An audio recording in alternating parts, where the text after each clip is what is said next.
mon topo aujourd'hui sera essentiellement l'abord de la 3D des CT scans dans la compréhension des mécanismes d'action des Quadratus Lumborum, qui eux aussi, depuis quelques années maintenant, sont des blocs qui sont terriblement à la mode, alors qu'il n'y a que très très peu d'études randomisées.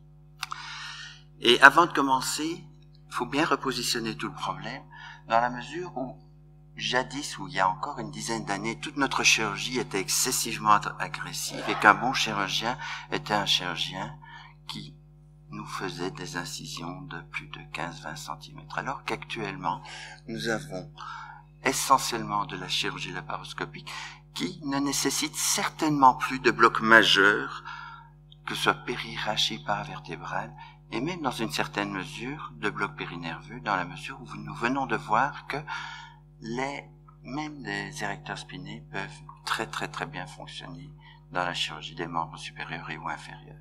Il n'empêche que je fais partie encore de cette génération où on nous apprenait que un bon bloc ne donnait qu'une bonne analgésie opératoire, post-opératoire ne pouvait être offerte ou procurée que si l'on avait une excellente anesthésie en amont.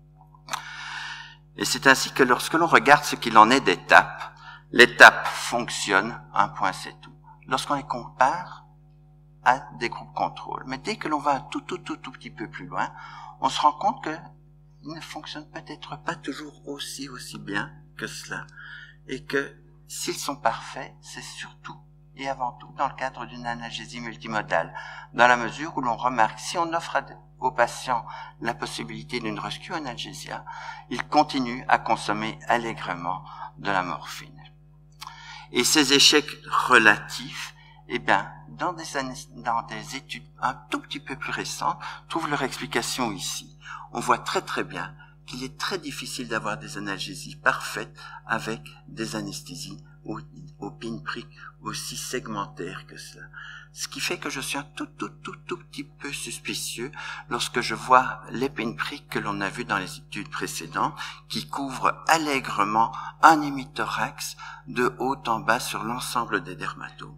En attendant, pour les tab-blocs, on n'y arrive pas du tout. Raison pour laquelle on est retourné aux publications Princeps, à savoir les blocs décrits par Raffi, il y a pratiquement 20 ans de cela, qui se passaient au niveau du triangle de Petit, exactement entre le latissimus et les grandes dorsales, et l'oblique externe. Oui, les pointers ne fonctionnent pas merveilleusement. Donc, entre les obliques externes ici, et le latissimus dorsi. Et vous voyez qu'à ce niveau-ci, nous avons une fenêtre qui se retrouve à proximité du quadratus, sachant que, vous verrez, tout notre intérêt se porte sur cette région-ci, où se trouvent les chaînes sympathiques. Et c'est dans ce papier de John McDonnell que tout le monde s'emballe ou se passionne pour ces blocs. En effet, il fait une étude qui est merveilleuse. Merveilleuse parce qu'il compare deux groupes. Un groupe faiblement dosé, un groupe beaucoup plus dosé, à 0,6 ml/kg. 0,6 ml/kg, ça voudrait dire que je recevrais, moi, 2 fois 40 ml. Encore faut-il savoir s'il s'agit vraiment d'anesthésie moderne. Mais c'est un papier qui est merveilleux parce que vous voyez que, regardez, les surfaces qu'il obtient sont loin d'être merveilleuses et correspondent en fait aux surfaces infiltrées dans les études que je vous montrerai. Par contre, de manière très très surprenante, il nous décrit ici des extensions paravertébrales jusque dans la cavité thoracique. Et pour ce faire, il nous fait des T2 FATSAT, des RMN au gadolinium, exactement comme ce que nous avons vu tout à l'heure. Et que voit-il? En T4, 4 heures après, dans le groupe ayant reçu des très grosses doses, il voit une dispersion de la solution d'anesthésie cloco ici, avec un bloc sympathique. Mais, il y a une série de mais. Ces examens sont faits 4 heures après. Et lorsque l'on envoie ces papiers à des gens qui ont publié sur ce sujet-ci, qui est un Parisien, RMN, des MRI Lymphography, qui montre de manière tout à fait caractéristique que le gadolinium a un tropisme particulier pour le système sympathique. Donc ce n'est pas une diffusion directe que l'on aurait, mais peut-être bien un cheminement par des voies tout à fait accessoires. Troisièmement, on a un problème. C'est ce que moi j'appelle les flood block concepts, des blocs par régurgitation, des blocs en pic au niveau de L3, en espérant peut-être avoir un effet quelque part là-bas, tout en haut, en T8, par je ne sais pas trop quel mécanisme. On peut rêver, mais logiquement, pour un anesthésiste qui fait beaucoup de locaux régional, ça semble quand même parfois très difficile, et du moins avec des patients qui ont reçu des blocs des QL, ici QL1, ici QL3, vous voyez que nous sommes très loin d'atteindre ces régions-là. La troisième chose, c'est que ce sont les volumes utilisés. Dans les études que je viens de vous montrer, on est à 2 x 30, 2 x 40 et même plus. Et parfois, il faut se référer à ce que des vieux maréchaux disaient, à savoir qu'abondance de mitraille compense la précision du tir. Il n'empêche que nous nous sommes tous précipités sur cette région. Nous avons tantôt visé l'extrémité latérale du QL, tantôt nous avons visé la face postérieure du quadratus lumborum, tantôt nous avons visé la face antérieure du quadratus lumborum. Tout ça pour obtenir des blocs que l'on espérait localiser, avoir une dispersion localisée au niveau de la chaîne sympathique. Et nous allons essayer de voir si c'est possible et essayer de comprendre cela avec les études anatomiques, les premières générations d'études qui ont été faites et par la suite les études en 3D et RMN-CT scan. On a été chanceux parce que en moins d'un an, 4 très gros papiers ont été publiés par des études écossaises, et ici une étude danoise, ici Mekijin et Adhikari, donc des études canadiennes, et ici des études de Philadelphie. 4 groupes, 42 patients, la plupart des blocs étant effectués à L3-4, sauf dans les approches céphaliques que l'on appelle les top QL3. Les patients reçoivent d'une manière générale, ou plutôt les pièces anatomiques, 20 millilitres, parfois 30, donc on monte déjà dans les volumes. Et de manière intéressante, ils utilisent pratiquement tous des médias différents. Ça veut dire qu'ici on a du latex et de l'encre, méthylcellulose et encre. On a Omnipac et Methylene Blue ici. Il faut savoir que le bleu de méthylène est une solution qui se disperse de manière excessivement aisée, et de la glu. La seule chose sur laquelle les auteurs sont d'accord, c'est qu'ils obtiennent systématiquement un subcostal, un ileus inguinal, un ileus hypogastrique. À vaincre sans péril, on triomphe sans gloire. Ce n'est pas merveilleux. Le T12 et le L1 vous donnent de quoi faire une chirurgie inguinale et un Pfannenstiel. Pour le reste, ils ne sont d'accord sur rien. Les dispersions au niveau des racines lombaires, les directions au niveau des racines thoraciques. Raison pour laquelle, donc, nous nous sommes un tout petit peu penchés sur le problème.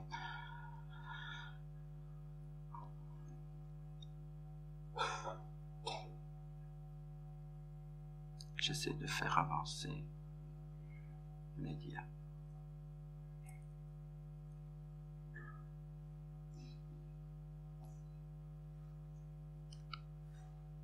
Voilà. Raison pour laquelle, donc, nous nous sommes penchés sur le problème et nous avons comparé des QL1, des QL2, des QL3, 20 patients par groupe dans une étude prospective, en sachant que la densité de la solution que nous injections était très légèrement supérieure à 1, ce qui est quand même quelque chose de très important. Nous nous sommes attachés donc aux caractéristiques de la diffusion, et pour ce faire, nous avons regardé en axial, mais également dans les autres plans, comment se disposait la solution de contraste de manière centrifuge, ça veut dire comme ceci, par rapport au QL qui est là. S'il y avait une solution de contraste à la face postérieure du quadratus, ça veut dire ici, ou à la face antérieure, ça veut dire ici. Alors d'emblée, on se rend compte que les patients ayant eu un abord transmusculaire, ça veut dire une ponction à la face antérieure du QL, ont des blocs qui sont excessivement spécifiques. 100% forcément de contraste à la face antérieure, mais pratiquement rien dans les autres cadrans. Les patients qui ont un QL L1 ici ont forcément 100% de produit ici, mais de manière occasionnelle, vous verrez, le produit diffuse un tout petit peu ailleurs. Les patients qui ont un QL2, qui est un bloc qui est conceptuellement un tout petit peu difficile à comprendre parce qu'il n'y a pas de nerf à ce niveau-ci, fusent le plus souvent en latéral ici. Nous verrons tout de suite. Pour les QL1, la plupart du temps, on a une diffusion ou toujours et systématiquement centrifuge, comme vous voyez ici, qui est relativement importante vu qu'elle nous amène systématiquement sur la ligne médio-axillaire, là où les racines ilio-inguinales et ilio-hypogastriques commencent éventuellement à traverser la paroi abdominale. Et on voit que ces fusées, ici, occupent une bonne partie de l'espace entre la deuxième côte et la crête iliaque. De manière occasionnelle, on voit que la solution injectée à ce niveau-ci fuse en avant et en arrière. Mais on voit que ce n'est pas nécessairement la règle. Et lorsque l'on aborde, on fait un abord très légèrement différent, un fascia transversalis bloc, eh bien on voit que l'on fuse forcément légèrement en rétropéritonéal. Ces études sont complétées par d'autres études que l'on fait avec Miguel Angel Reina et Javi Salablanche, de façon à voir exactement où se situent les racines nerveuses. Et on voit que l'on a des racines nerveuses qui parfois sont beaucoup plus latérales que ce que l'on croit ici, alors qu'on s'attendrait à les avoir toutes systématiquement dans le tap plane, autour du transverse abdominal et entre les muscles, entre le TAM et l'interno oblique muscle. Les QL2. QL2, je vous disais, sont des blocs qui sont un tout petit peu difficiles à comprendre, très safe, parce que la ponction se fait à la face postérieure du QL, mais comme je vous disais, il n'y a strictement aucun nerf à cet endroit-là. Sauf que nous avons ici un triangle qui porte le nom de Lift, qui a été décrit par Willard entre autres, et qui contient énormément de fibres sympathiques. Ce qui fait que la solution d'anesthésiques locaux grille cette région et fuse ici en postérieur dans le tap plane où se retrouvent les branches de l'ilio-inguinal et l'ilio-hypogastrique qui perceront à ce niveau-là.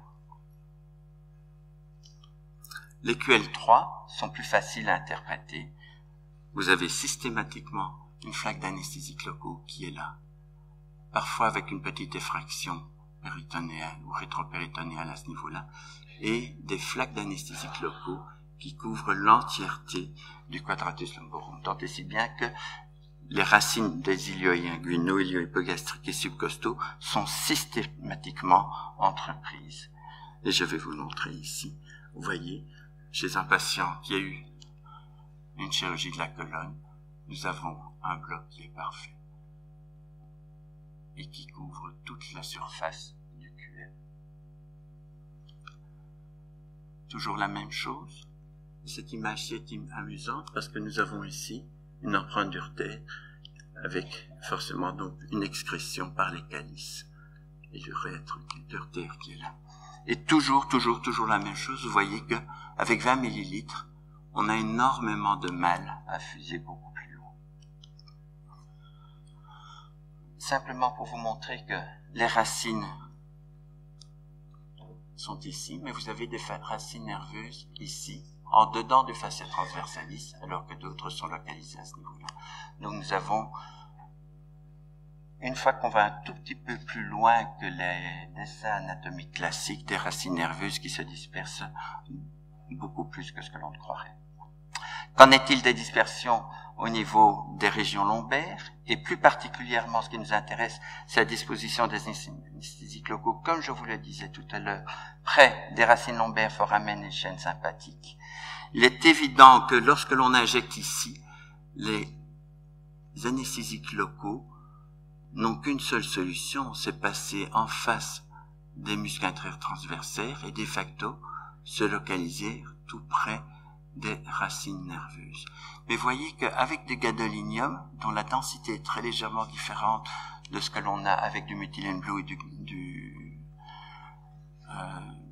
ou du gadolinium, les dispersions sont moins optimistes et qu'il n'est pas nécessairement si facile que ça d'obtenir des diffusions tout près des foramines. Il n'empêche que, de temps à autre, comme rapporté dans des case reports ou dans ces reviews, nous avons des empreintes tout le long des racines nerveuses. Donc oui, nous avons des empreintes le long des racines nerveuses, mais ça reste accidentel. Vous voyez ici, je vous disais, si on regarde foramen, racine nerveuse sympathique, foramen, oui, de manière occasionnelle ici. Racine nerveuse, oui, certainement. Tout près des chaînes sympathiques, oui. Mais uniquement dans le groupe QL3, les abords transmusculaires, et de manière accidentelle. Qu'en est-il de la dispersion thoracique? Parce que c'est celle qui nous intéresse, c'est pour cela que certains plaident tellement pour ces blocs. Ce n'est pas si évident que ça. Thomas Benson et les Danois ont démontré que ces fusées thoraciques se faisaient en fait ici par les ligaments arqués qui passent des transverses à la 12e et de la 12e à la 11e côte. Mais ce sont des trous de souris. Et puis surtout, ils parviennent à le montrer sur des pièces anatomiques qui sont excessivement âgées, maigrichonnes, avec des très gros volumes. Et puis regardez, ceci est très beau. Mais comme ils sont très honnêtes, regardez, T10, 3 cas sur 10 seulement. T9, 1 cas sur 10. C'est loin d'être remarquable. Ce n'est pas ceci qui devrait vous pousser terriblement à faire des blocs thoraciques, des QL. Les Danois, entre autres, et tous les gens qui sont un tout petit peu enthousiastes, préconisent ces blocs pour les chirurgies abdominales majeures. C'est pas avec cet argument-là qu'ils vont me convaincre. À Cleveland, les résultats sont beaucoup plus intéressants. Mais attention, ils se servent d'un autre média, c'est du bleu de méthylène. Ils obtiennent 100% de dispersion thoracique en T8, mais ils ont des top QL3 qui sont des techniques relativement agressives, un tout petit peu plus difficiles. Ils sont tout près du rein et surtout en T12, tout près des récessus pleuraux, et ils décrivent très vraisemblablement un pneumothorax. Ils sont excessivement honnêtes. Il faut savoir que dans toutes les images de QL3 que je vous ai montrées, ce sont des top QL3. Et je n'arrive pas à ce succès-là. Regardez. Qu'est-ce que j'ai, moi, dans les QL1, QL2, QL3? Une incidence qui tourne autour des 10%. Oui, il m'arrive d'avoir des fusées thoraciques. C'est pas merveilleux, je suis en T11. C'est pas merveilleux, je suis en T10 ici. L'incidence, une fois de plus, est en ligne avec ce que Thomas Benson nous montre. Il avait du 30% avec 30 millilitres, j'ai du 15% avec 20 millilitres, mais ce n'est pas ça qui va me convaincre de préconiser ces blocs systématiquement. Par contre, de manière intéressante, il est possible d'avoir des racines T11, T10, et ici c'est vraiment un vrai top QL3, on se demande même si je n'ai pas injecté entre T11 et T12. Entre les racines 11 et 12 ici. Mais lorsque l'on obtient des racines intercostales, c'est latéralement avec une incidence qui est pratiquement supérieure à ce que l'on avait tout à l'heure en paravertébrale. Donc, si vous avez vraiment encore des vraies chirurgies très lourdes, la péridurale reste quelque chose d'excessivement efficace. Je vous ai montré les études anatomiques. Je vous ai montré des études radiologiques de seconde génération qui toutes vont dans la même direction. Il existe un certain nombre d'études en cours. Ceci, ce sont des études danoises, mais je vous ai dit tout à l'heure, les césariennes ne sont pas un modèle excessivement sévère, vu que vous visez avec les QL dès le départ un ilio inguinal, ilio-épigastrique subcostal, donc c'est très facile. Ils ont fait des études pour des lithotripsies, mais une fois de plus, je vous ai montré tout à l'heure que quand on faisait des QL, eh ben, on nappait la face antérieure du quadratus lumborum, alors autant demander au chirurgien de le faire lui-même. On endormait la face latérale du flanc, mais autant le demander au chirurgien ou faire un TAP strictement conventionné. Et de manière intéressante, vient de sortir une étude laparoscopique dont je vais parler tout de suite. Et puis peut-être que des solutions vont venir de ceci. I speak about it to you. It's an Indian guy because I was in India a few months ago, Sandeep Diwan, who showed me some thermographic studies that were extremely impressive. So, s'il y a quelque chose, la thermographie va peut-être nous donner des indices. Et alors des études histologiques qui nous permettront certainement de comprendre un tout petit peu plus toutes ces problématiques. Juste la seule à ma connaissance étude randomisée publiée récemment qui nous vient de la CUL, qui est notre université sœur à Leuven. 125 patients qui ont eu une chirurgie sous laparoscopie, un groupe recevant de l'axillo-IV, l'autre groupe recevant des QL. Et les QL ne font certainement pas mieux que les injections en IV. C'est un papier dont je n'ai encore vu que l'abstract et qui vient d'être publié. Je vous remercie pour votre attention. Alors, maintenant, Philippe, qu'est-ce qu'on fait avec tout ça? Quelle est ta conclusion? Parce que là, tu nous as pas donné vraiment de conclusion. Moi, c'est des blocs. Ce sont des études qui durent relativement longtemps. Ça fait 2-3 ans maintenant que je fais des QL de manière relativement courante. J'ai énormément de mal à les préconiser. En clair, j'ai toujours fait des tapes relativement postérieures, mais je me suis prouvé que j'étais capable de faire des QL 1, 2, 3, de mettre ma solution d'anesthésie locaux là où je voulais, mais je ne vois pas les indications. Mais je comprendrais parfaitement que tout le monde ne pense pas comme moi. Et des gens comme Thomas Benson, etc., sont des amis, hein, donc il n'y a aucun problème. Mais la réalité, les preuves, on les attend encore. Et les études sur césarienne et lithotripsie ne me convainquent pas du tout, parce que ce sont des modèles qui sont beaucoup trop faciles. Mais Philippe, dans tes diffusions, donc tu as fait ça chez les vrais malades, et donc oui. Est-ce que tu as fait des tests sensitifs cutanés pour corréler avec tes diffusions? Oui. Le problème, c'est que faire ce genre d'études, c'est très très difficile de les faire que sur des césariennes, que sur des vésicules, etc. Donc je les ai fait sur 36 indications chirurgicales différentes, laparoscopique, laparotomie, unilatérale, bilatérale, etc. Et que d'un point de vue méthodologique, les pinpricks et compagnie ne seront jamais acceptés. De manière occasionnelle, on a des blocs qui sont très extensifs, et puis parfois on a énormément de mal, un tout petit peu comme pour l'étape, à avoir une belle distribution parfaitement géographique. Et retrouver des distributions métamériques parfaites, moi, me pose souvent des problèmes. Et quand tu les retrouves, tu arrives à corréler avec les niveaux de douleur de tes patients? Quand vous mettez des solutions d'anesthésique locaux quelque part, vous avez toujours un effet.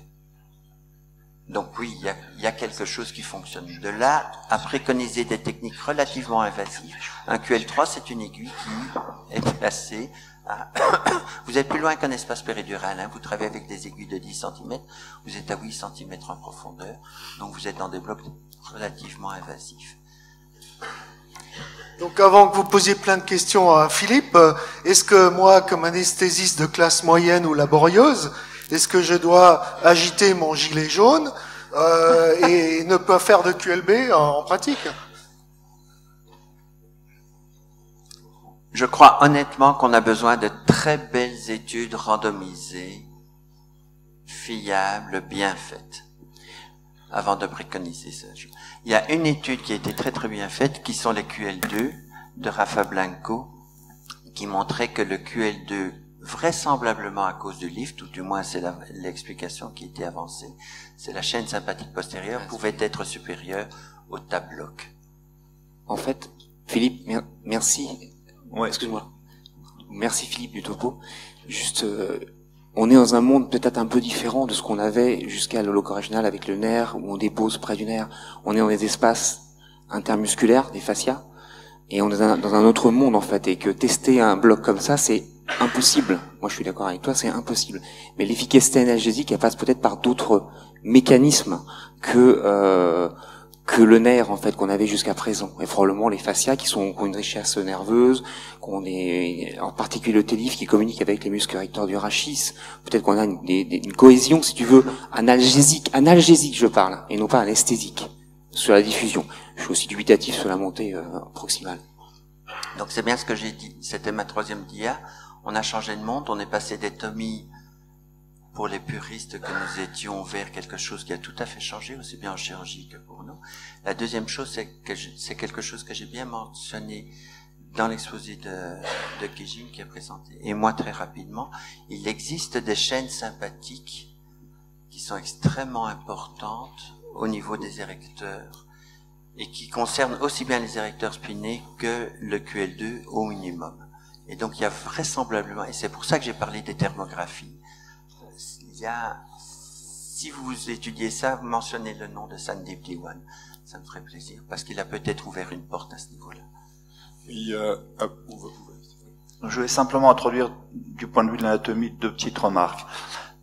Première chose, je ne comprends pas comment des douleurs d'origine viscérale peuvent passer par le nerf ilio-inguinal et ilio-hypogastrique, donc certainement, c'est pas là qu'il faut chercher. Hein. Et du point de vue de la méthodologie, tu as essayé de bien rendre compte, Philippe, des études anatomiques cadavériques, mais en même temps, quand tu en rends compte, tu compares des choses qui sont pas comparables parce que personne n'utilise les mêmes solutions d'injection et les mêmes protocoles et sur le même matériel. Donc on a là-dessus un manque de rigueur ou en tout cas, qui n'autorise pas la comparaison entre les différentes études. Voilà. Donc il nous manque encore des choses là. Et les fascias qui sont pas étudiés. Donc c'est génial. Donc c'est ce que j'ai bien mentionné. Hein. Donc certains travaillent avec je sais que tu travailles avec de la glue. Ah, voilà. Vas-y. Moi, je travaille avec de la gélatine alimentaire. Donc tout le monde connaît la gélatine. On la chauffe à la bonne température, elle est très fluide et elle se refroidit ensuite. Donc c'est encore une autre technique. Mais rien n'est validé concernant la comparaison entre nos solutions d'injection et ce qui se passe quand on injecte les produits d'anesthésie. Donc du point de vue méthodologique, rien n'est validé. Et c'est merveilleux. Attends, garde-le s'il te plaît. C'est merveilleux. Comment comparer le gel, l'encre, le bleu de méthylène, l'omnipac que moi j'utilise, des CT scans des RMN, qui donnent des résultats qui sont presque discordants. Et de toute façon, on voit très très bien que le gadolinium et la RMN sont plus optimistes et que moi, avec mon omnipac, je suis réaliste ou infra ou trop honnête. Oui, puis comme tu l'as dit très justement dans ta présentation, il y a toujours un délai entre l'imagerie et l'injection, et il y a les lymphatiques sur le vivant. Et donc ça, on les aura jamais sur le cadavre. Donc le modèle n'est pas totalement superposable. Donc il faut vraiment en préciser les limites si on veut faire des comparaisons. Et quand on fait des méta-analyses, j'allais dire, de présentation anatomique, toute la difficulté, c'est qu'on part des choses pas comparables. Et le rôle du lymphatique dans tout ça?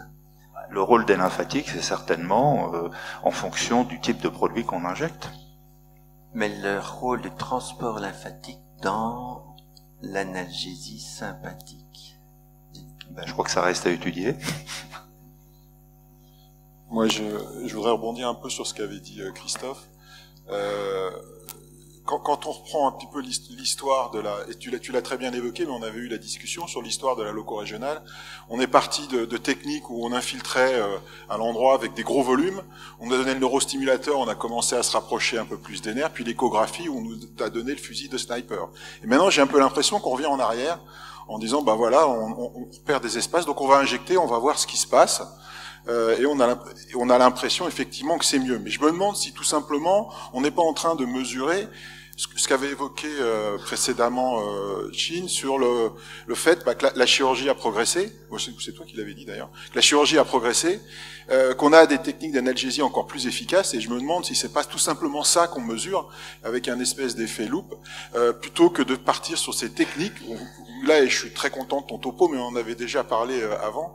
Effectivement, sont un peu le ressenti qu'on pouvait en avoir avant, et qu'on joue un petit peu. Moi, je me souviens d'une discussion avec Pia Jagger sur le canal des adducteurs, où elle était contente parce qu'elle avait montré que dans 70% des cas, elle bloquait le vaste interne, le nerf du vaste interne. Elle était, voilà, c'est pour ça que ça marche.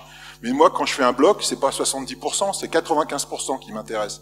J'ai l'impression qu'on a une perte comme ça, on revient en arrière en se contentant de techniques qui sont encore moins fiables que ce qu'on avait avant. La péridurale, je suis désolé, c'est 95% de taux de succès.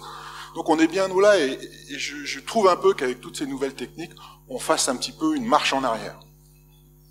Et c'est pour ça que tout à l'heure j'ai utilisé le terme de puriste, hein. Mais on est peut-être excessif aussi, et peut-être il faut être plus sage et offrir la possibilité à nos patients, à 99% de nos patients, de bénéficier de techniques qui sinon ne sont octroyées qu'à 10-15% lorsqu'ils ont la chance de tomber sur toi ou sur X ou Y. Donc là, c'est plutôt une marche en arrière qu'une marche en avant. Puisqu'on a l'impression de régresser un peu et de dire... Avant, on était quand même habitué à aller au plus près de ce qu'on voulait endormir, et on sait que quand on était au plus près, ça marchait, et là, on a l'impression de s'éloigner de plus en plus, et qu'on nous dise que ça marche aussi. Et ce qui est quand même assez incroyable, c'est qu'on a au moins 5 ou même 6 techniques de QLB. Oui. Parce qu'on a le premier, c'est fascia transversalis bloc de Hébar. On a le QLB1, où on ne sait pas exactement si les gens le font au même endroit, s'ils ont passé le fascia ou pas le fascia. On a le QLB2, où là, on est complètement en arrière avec le lift et on parle du sympathique. Moi, je veux bien, mais ça me paraît complètement aberrant, alors qu'on est le plus loin possible de ce qu'on veut bloquer.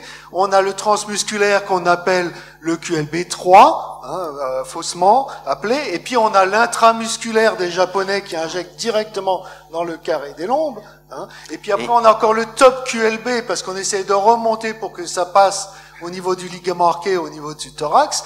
Donc là, on est avec plein de techniques à quelques centimètres près, et on sait bien, enfin moi je parle en tant qu'ancien, on sait bien que quand on a plein de techniques à quelques centimètres près, c'est qu'il y a un problème.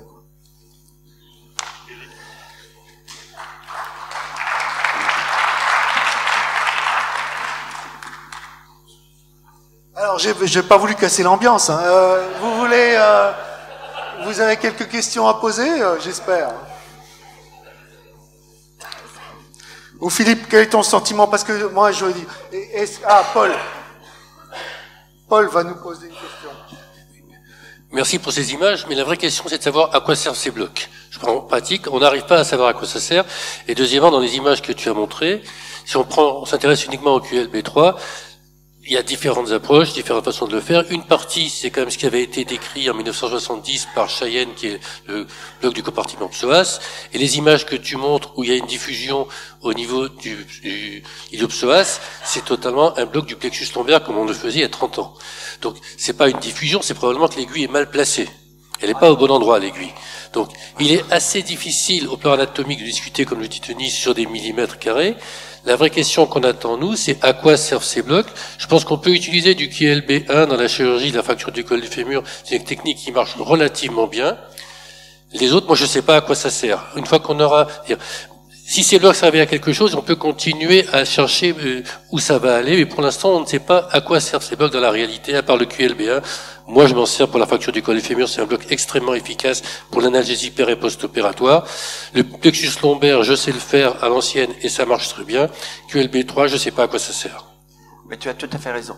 Donc, j'ai bien dit, initialement, ces aiguilles visent un subcostal, un ilio-inguinal et un ilio-hypogastrique. Ça nous permet de faire des césariennes, des hernies inguinales. Et puis, on a essayé de trouver 36 extensions. C'est ce que j'ai utilisé. C'est des blocs par régurgitation. des flood blocs, on vise quelque chose en espérant avoir un effet tout à fait ailleurs. Ça dépasse mon entendement.